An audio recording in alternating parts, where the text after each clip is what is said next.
The smokiness is not that intense.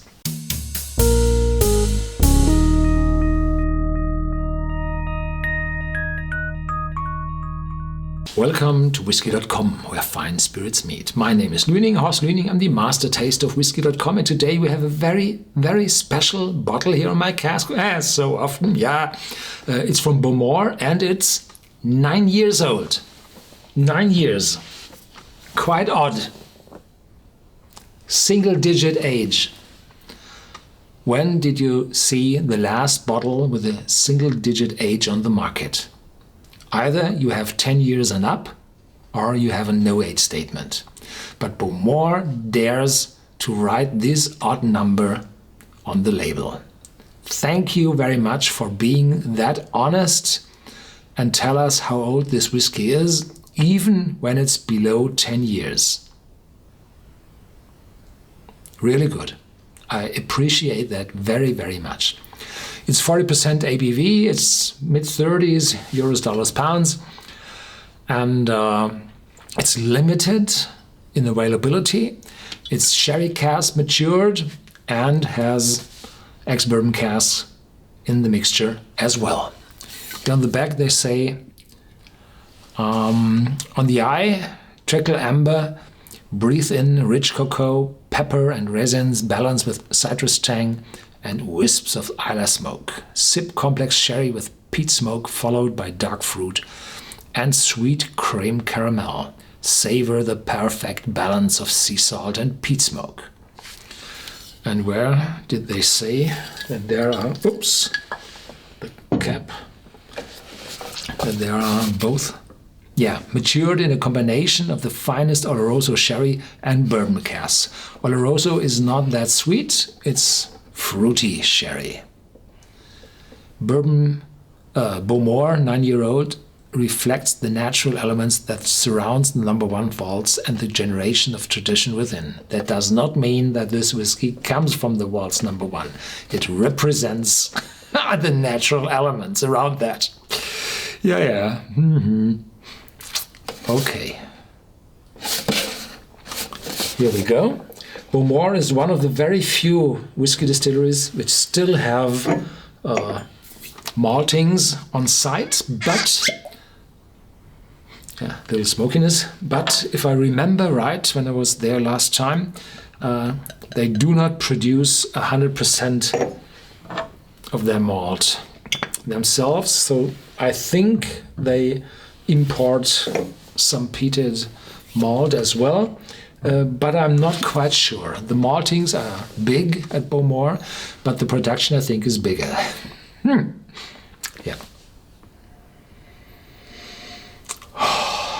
The smokiness is not that intense. Most of the Bowmore whiskies show a distinct smokiness, but not that strong as the distilleries on Isla's south coast. So they have 45 up to 55. But Bowmore has a more moderate 35 in the regular expressions, like the 12-year-old.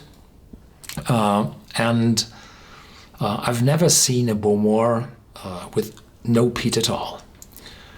Why this one has less peatiness at only 9 years of age, I have no idea. The peat level reduces with the maturation. Probably they have used a little less peat in the malting process for this one. But it's the first time I have a not medium peated whiskey here. Chose, darker fruits, but not that dark as figs or dates dried, no. Darker fruits like plums and a definite citrus fruitiness, very typical for Bowmore. Officially there's a little bit of pepper, but no, not yet. It's just pleasant, fruity, little sweety, little smoky, wonderful. Yeah.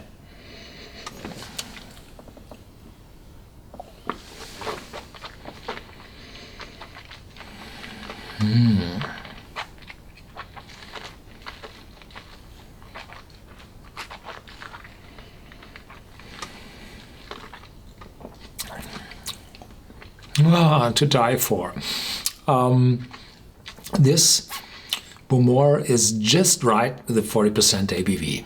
Quite often I say, well, 3% or 6% more would be better for the whiskey. This one lies wonderfully complex and just with the right ABV on my tongue gives the full aroma, complex sherry. The dark fruits again, some caramel from the cask used, and well, a little smokiness in my mouth covers the inside, but it shows definitely it's 9 years old. It has no youthness left over.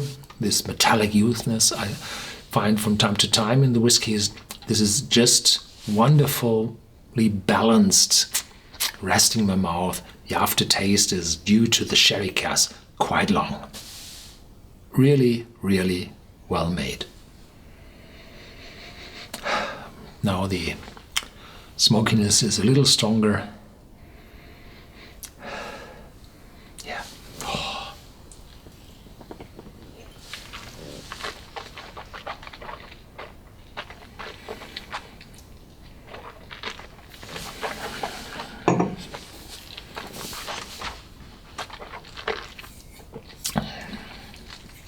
Yeah. For the price in the mid-30s, it's a gem. It's wonderfully made, and this has potential for being one of the best in February. Yeah, stay tuned and you will find my video of the best whiskies of February 2017 here in my vlog. Well, if you like this video, I'm happy about a thumbs up, and please forward this video to your friends. And if you have comments to this bottle and add some tasting notes, please do so on Whisky.com in our Whisky database section.